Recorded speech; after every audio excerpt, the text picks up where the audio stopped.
ডাকসুর গঠনতান্ত্রিক নিয়ম অনুযায়ী কাউকে আজীবন সদস্যপদ দেওয়া অথবা নির্বাহী বৈঠকের সিদ্ধান্ত অনুযায়ী কাউকে সিদ্ধান্ত নিয়ে সদস্যপদ দেওয়া এই ধরনের কোনো এখতিয়ার নাই। সন্ধ্যা 6টায় আমাদের ডাকসুর নির্বাচিত প্রতিনিধিদের এবং মাননীয় উপাচার্য এবং কোষাধ্যক্ষ স্যারের উপস্থিতিতে আজকে মিটিংটি হয়েছে। সেখানে ক্যাম্পাস সিকিউরিটি নিয়ে আলোচনা হওয়ার সুবাদে প্রক্টর স্যার উপস্থিত ছিলেন। টোটাল সকলের উপস্থিতিতে আজকে জরুরি অনেকগুলো বিষয় সিদ্ধান্ত হয়েছে। নাম্বার 1, 2019 সালে যখন ডাকসু হয়েছিল তখন সেই সময়ের দ্বিতীয় কার্যনির্বাহী সভায় প্রস্তাবনা উঠিয়ে শেখ হাসিনাকে আজীবন সদস্যপদ আজীবন সদস্যপদ দেওয়ার একটা ঘোষণা তারা দিয়েছিল এবং অনেক সংবাদ মাধ্যম সেটি নিউজও করেছে। বাস্তবে ডাকসুর গঠনতান্ত্রিক নিয়ম অনুযায়ী কাউকে আজীবন সদস্যপদ দেওয়া অথবা নির্বাহী বৈঠকের সিদ্ধান্ত অনুযায়ী কাউকে সিদ্ধান্ত নিয়ে সদস্যপদ দেওয়া এই ধরনের কোনো এখতিয়ার নাই।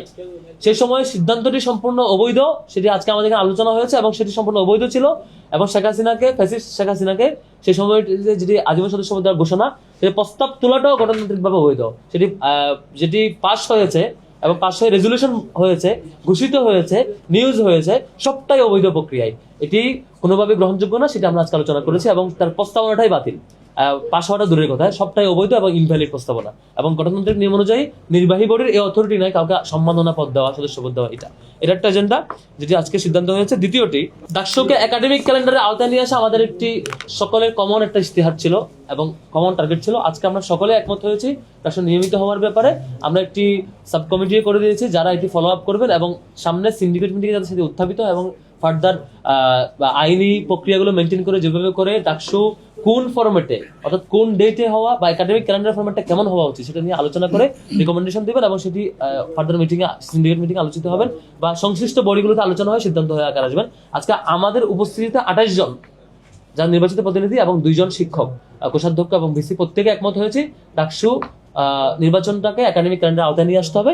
সেটার ফরম্যাটটা কি হবে সেটা নিয়ে ফার্দার আলোচনার জন্য একটি কমিটি করে দেওয়া হয়েছে। এটি একটি সিদ্ধান্ত। তারপরে হচ্ছে আমাদের নারী শিক্ষার্থীদের মাতৃত্বকালীন ছুটি নিয়ে সিদ্ধান্ত হয়েছে। সেটি অলরেডি আমরা অনেকগুলো অ্যাপ্লিকেশন দিয়েছি, সেটি ফার্দার ফলো আপ করা হবে।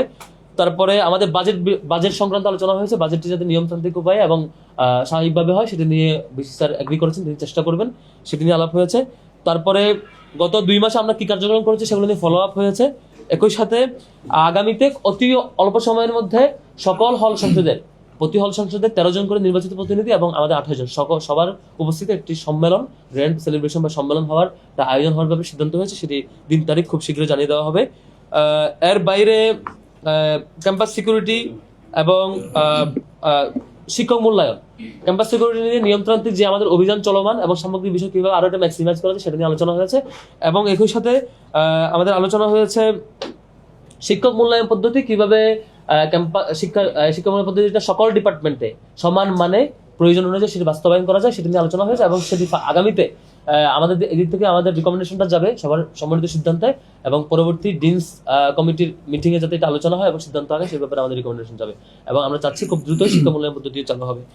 এর বাইরে আমাদের ইন্টারনাল আরো অনেকগুলো বিষয় নিয়ে যেগুলো আমাদের রেগুলার কার্যক্রম সেগুলো নিয়ে আলোচনা হয়েছে। মৌলিকভাবে আপনাদেরকে জানাবার মতো যেসব বিষয়গুলো সেগুলো ব্রিফ করেছি। একই সাথে সবচেয়ে গুরুত্বপূর্ণ যেটি আগামী কয়েকদিনে ঘটবে, ফ্যাসিস্ট আওয়ামী লীগ যেভাবে করে তাদের অবস্থান জানান দেওয়ার চেষ্টা করার মতো করে একটা ঘোষণা দিচ্ছেন, সেটির বিপরীতে আমাদের অবস্থান এবং ঢাকা বিশ্ববিদ্যালয় সহ চারপাশে সকল স্পটে সকল হল সংসদ এবং কেন্দ্রীয় সংসদের সমন্বয়ে সব জায়গায় আমরা এই ক্যাম্পাসকে ফেসিবাদের সকল সিমটমস মুক্ত এবং তাদের কোনো ধরনের যাতে ইম্প্যাক্ট এখানে না থাকে সেটা সিকিউর রাখার জন্য আমাদের অবস্থান এবং কর্মসূচি জারি থাকে সে ব্যাপারে আমাদের আলোচনা হয়েছে।